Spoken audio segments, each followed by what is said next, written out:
Hi, everybody. Welcome to Live at 5. I'm Beth Stevens. And I'm Hayley Kilgore. And we have a lot of news, but first, I want to let you know that we have the luminous Mary Beth Peil from Anastasia. Yes. Woo-hoo! So excited She to is chat luminous. with her. I feel like she is. That is the that. perfect adjective, yes. But first, there's some news. There is, some exciting news. So first of all, we all know M. Butterfly is coming to Broadway very soon, and Clive Owen has already been announced. But now we found out who will be playing Song Lalong, I believe is how you pronounce, and it is a performer, Jin Ha, will be playing that role. Very exciting. Has already been in Troilus and Cressida. Shakespeare in the Park, and the original Chicago company of Hamilton. Very excited, but also lots of people. We've got Clea Alsip, Murray Bartlett, Michael Countryman, Celeste Den, Jess Fry, Enid Graham, Thomas Michael Hammond, Cole Horib, Jason Ignacio, lots and lots of people. Big cast for M. Butterfly, but very excited about that. Previews begin October 7th at the Court Theater, and it'll open on October 26th. That's exciting. Yes, that's very, very excited for that show. Jin Ha. Jin Ha. Broadway person. Exactly. Broadway newcomer. Keep your eye on that performer. Yeah. Big things. That's a big role. It is, huge. We have more good news. Yes. There's a lot of like juicy fall stuff happening. And this piece of news also has a little bit of a Mary Beth Peil connection. Really? Tell me. Yeah. Well, Children of a Lesser God is officially coming to Broadway. It is. Joshua Jackson. There it is. There's the Mary Beth Peil connection. Perhaps you've heard of him, Mary Beth Peil. Will be making his Broadway debut. So exciting. So exciting. The Affair at Dawson's Creek, in case you weren't knowing what we're talking about. And he'll be playing James Leeds. Right. And Lauren Ridloff, who is a former Miss Deaf America, will be playing Sarah Norman. Both of these roles won Tony Awards for the actors Phyllis Freelich and John Rubinstein, who's now in Charlie and the Chocolate Factory in the original production in 1980. This is information you don't need. But and her role also is an Oscar-winning role, Oscar-winning Marlee Matlin. That's right, Marlee Matlin. So this is directed by Tony winner Kenny Leon. It was done at Berkshire Theater Group this summer. That ended July 22nd. Now it's coming to Studio 54. I believe so. Right? Yes. Studio 54. Yep. Yeah. So that's happening. Exciting. It's very exciting. Very I'm so excited. It's good for Joshua Jackson. Good for all of them. But I love Joshua Jackson. Good for all of them. Jackson. And good for Mary Beth Peil. Yes, absolutely. Once on This Island casting was also announced today. We've been all waiting to find out who would be playing T. Moon in this production, and it is newcomer Hayley Kilgore. She's 18 years old. She's from Oregon.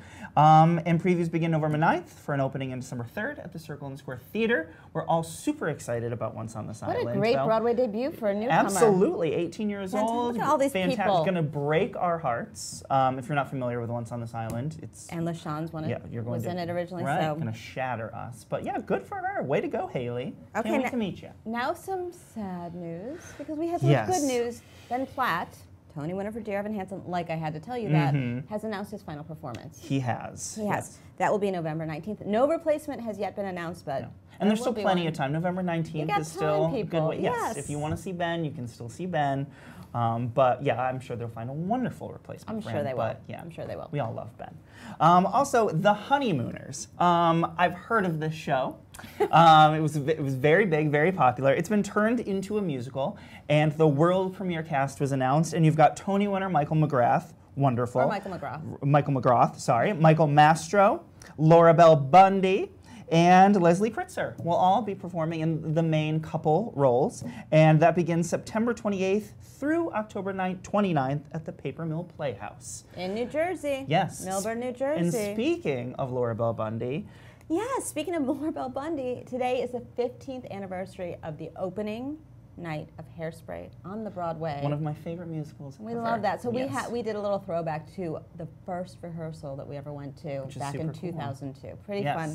Check that out. Absolutely. Good stuff.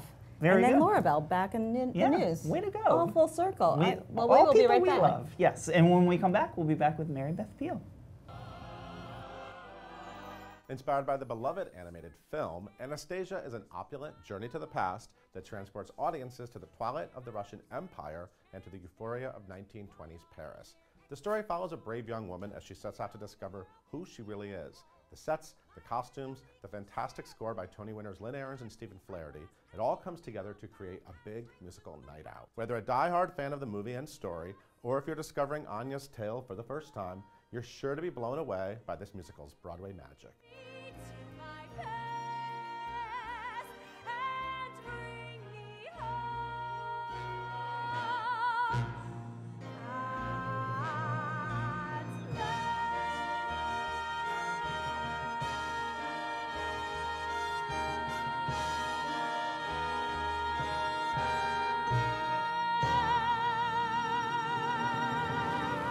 For tickets and more information, visit Broadway.com.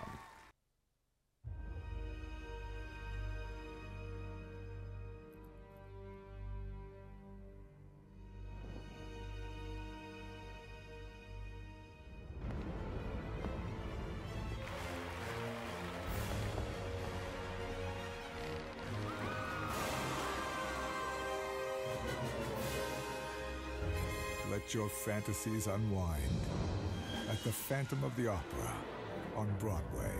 Welcome back, everybody, and we are now joined by the wonderful Mary Beth Peil of Anastasia.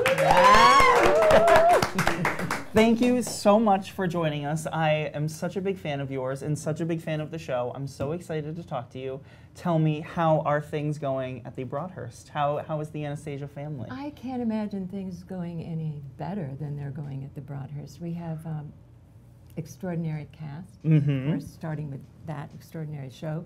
And the audiences are giving us so much love. Yeah, people so love much it. Love.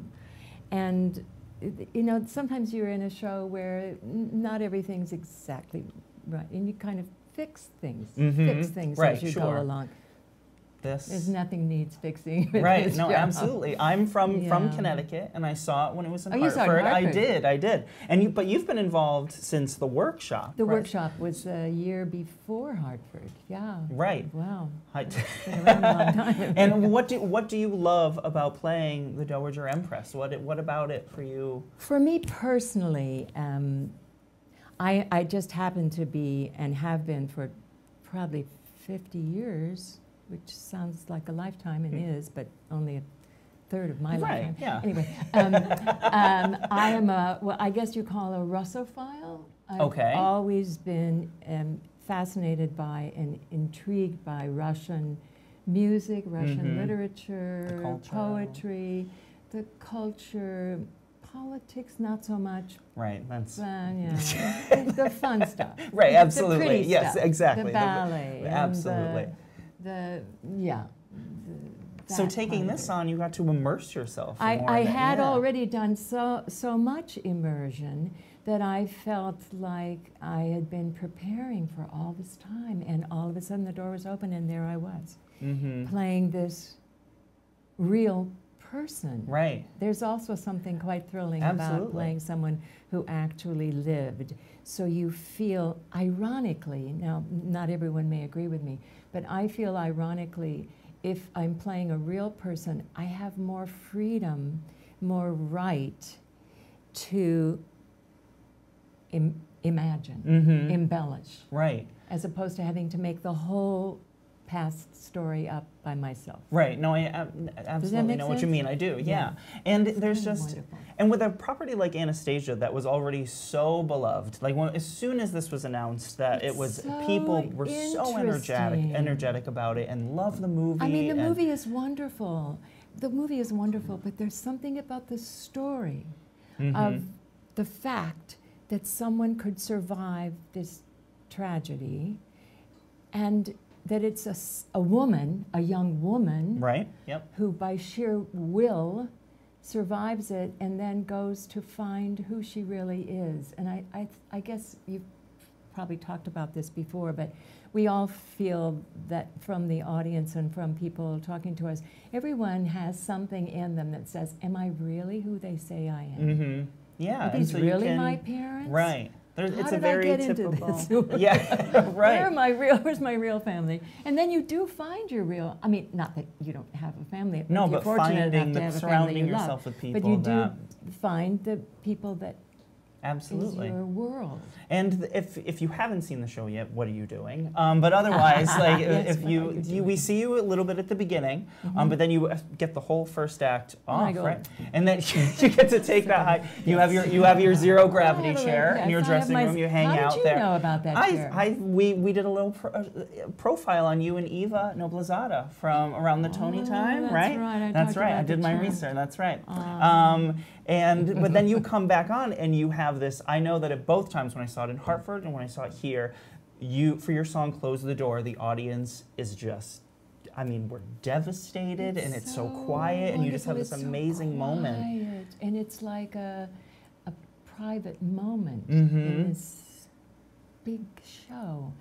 It's a private moment, and it's so wonderful that the audience allows her to have it's beautiful. It's an incredible moment, and we've seen you so happy as Nana in the beginning, and when you come back, you're a little heartbroken and bitter, understandably. But then you get to. It's such a great arc that it's you a get, wonderful and it must arc. be so much fun. It's like a one-person play, just the arc of my character, And it's fantastic. So I want to go back a little bit. You were a trained opera singer, right? I was. But and then you had to unlearn that to learn musical theater singing. How did you know that? I'm very much interested in you.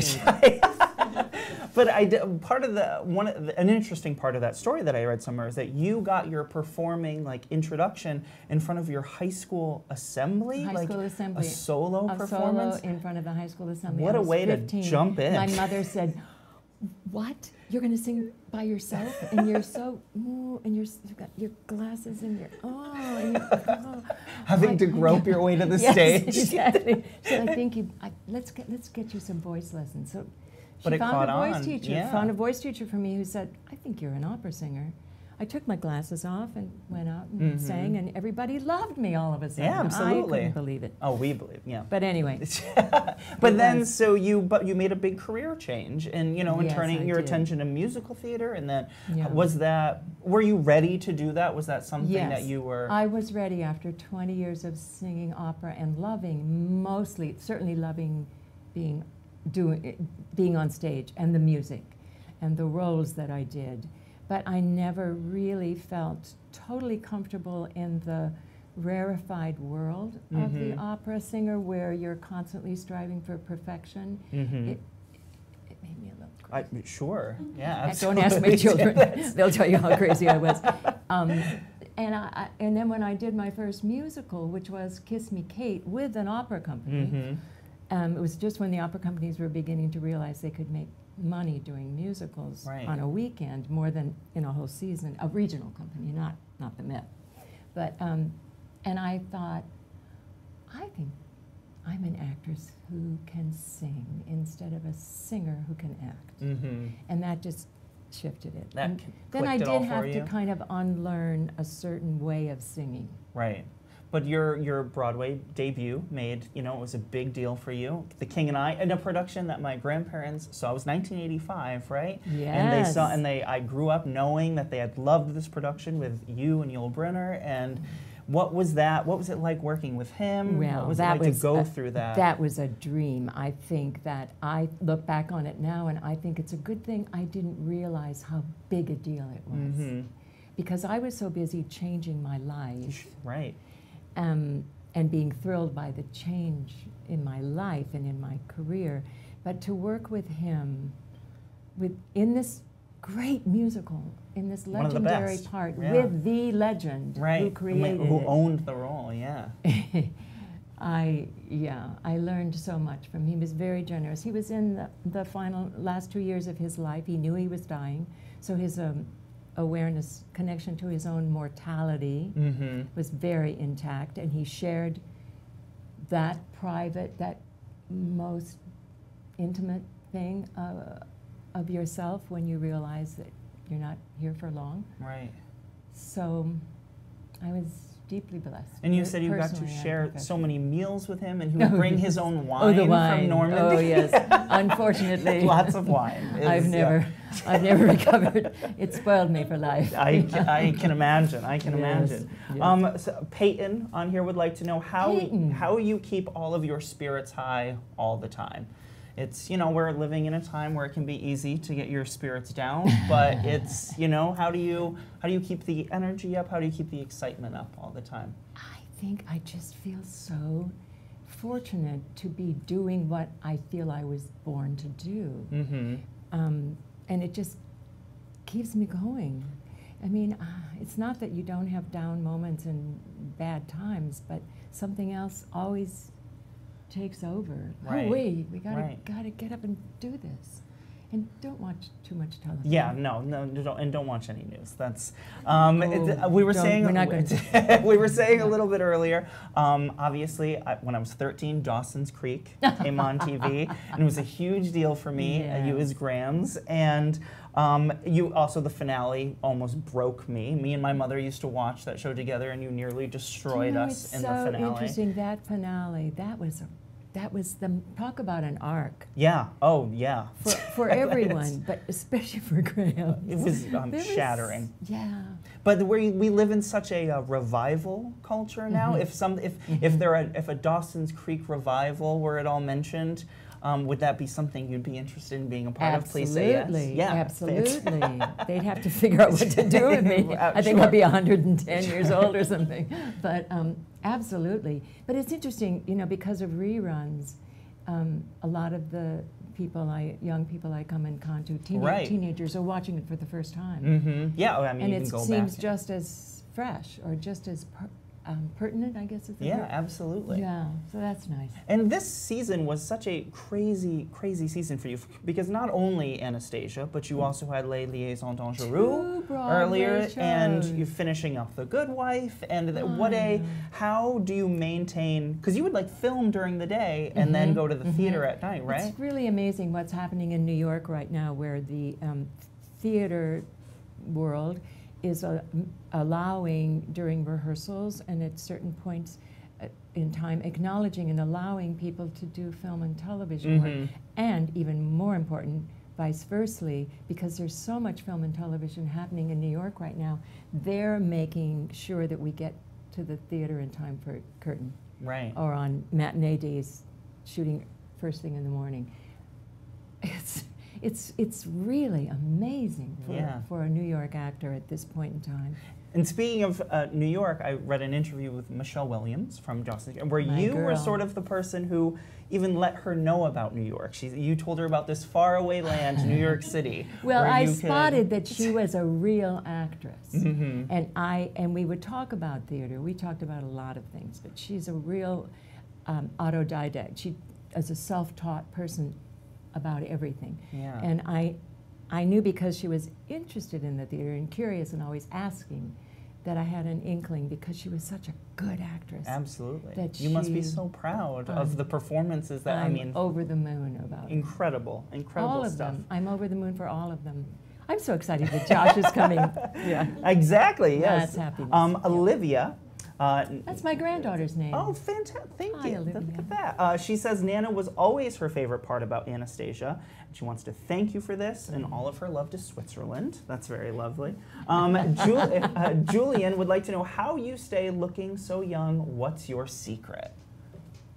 The zero gravity chair. Do I look young? The zero gravity chair.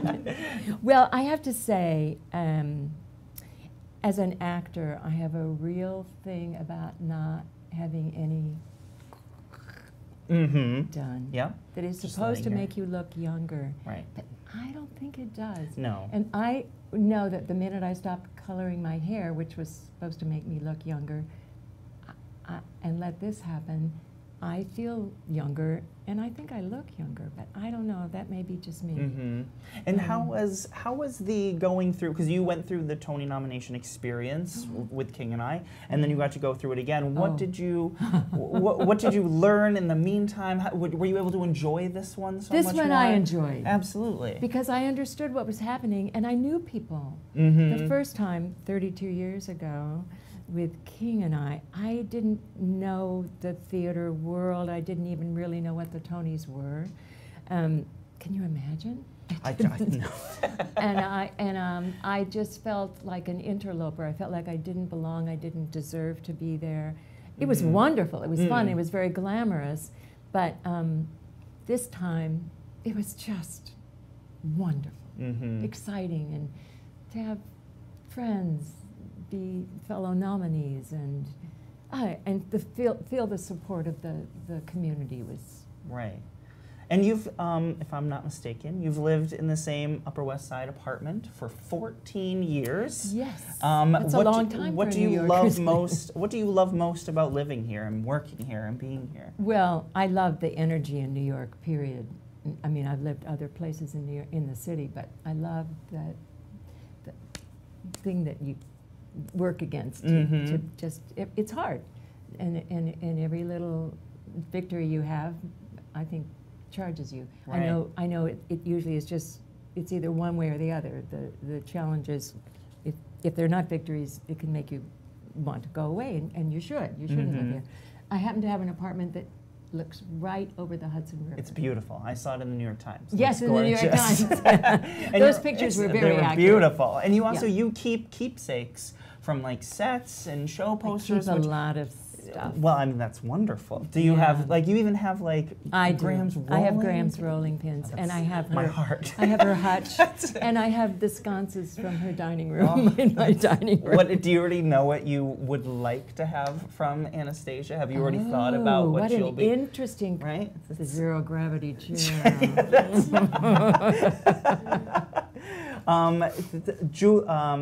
Trish wants to know if you have a favorite part, a favorite song, or a favorite scene from Anastasia. I'm assuming besides Close the Door. Yes, well, I mean, my favorite scene, selfishly speaking, is the recognition scene. First of all, because it's so unusual in a big musical to have a scene with no music. Right. Yeah, just quiet, a talky book scene, and a crucial book scene. And that is, it's so unusual and so wonderful at that point in the show to get down to it, because it's what we've been waiting for. But I'm also partial, because I hear it every night, to Crossing the Bridge and the parade one. Right. 1,000, in a crowd of thousands. Yes. In a crowd of thousands. No, those are beautiful moments. And we were talking a little bit earlier just how wonderful Christy Altamar is. Like, she's absolutely. Have you been able to bond with her? Do you are you able to give her advice? Anything that has she come to you for? We talk. Some advice she takes, some advice she says, really? But that's the way it should be. Right. That's the way it should be. Yeah. Right. No, I love Christy. Rhiannon would like to know if you have any advice for auditions or stage schools. Well, that's a kind of a general question. I would say, as far as auditions are concerned, just try to be as prepared as possible, but don't worry about trying to pretend like you're somebody else. That the director will, first of all, react to who comes in the room, and who comes in the room is you. So try to just be yourself, and be flexible, or know the material well enough so that if the director wants to make an adjustment, you can make the adjustment without saying, well, that's not what I thought. Right, right. As far as schools are concerned, that's very personal. Yeah. I would have to know more about be on a person. Yeah. But there are many wonderful schools. Absolutely. Yeah. And we were saying, like, the people that come to see Anastasia, they love to go to the stage door. They love to see all of you and say, do you enjoy that aspect of being able to? Oh, it's wonderful. It's confirmation of why we do what we do, both this show and theater in general. That people have been so moved by a live experience, especially young people who are so used to just the iPad, social the media, iPhone, and all that. Yeah, this sorry, actual thing right in front of me. Yeah. To no offense, but none taken. Come to the theater. The live theater is sharing a mutual experience with people around you is so. I mean, it's why people go to church. That shared spiritual, emotional experience, and that's what the theater is. Right. It's how it started as worship, church, and it feels that way to me. So to hear it from that confirmation from people at the stage door who not only love the show, but it's like they've seen their first Broadway show and they can't wait to see another one. Right. Right, and you are a very big fan of Sondheim musicals. You've done many of them. Thank God for Sondheim. What do you love most about being in a Sondheim musical, being a part of one? Oh, I'm going to get goosebumps. He understands the human condition, which is not always pretty, and he knows how to verbalize it and musicalize it. in such a way that in order to do it, in order to perform it, you have to really get inside of it. And then hopefully the audience, and they must because he has so many fans, experience it too. The fun, the pain, the human condition. He's willing to go there. And I know that I think we'd all love to see a Little Night Music come back, and you're interested, That's right? it. That's right. So if you're listening out there, let's make that happen ASAP. Raisins. But we all do. We love Anastasia. Everyone out there loves Anastasia so much. We love you in it. Thank you so much for joining us. It's such a pleasure for me to be able to meet you and talk with you. This is so much fun, and I love this set. Thank you very much. I feel like I'm in an old-fashioned jukebox. David Gorin. He did. He designed it for us. Brilliant. So brilliant is right. Thank you so much. Come back anytime, and we'll see all of you soon. Have a great night. Bye.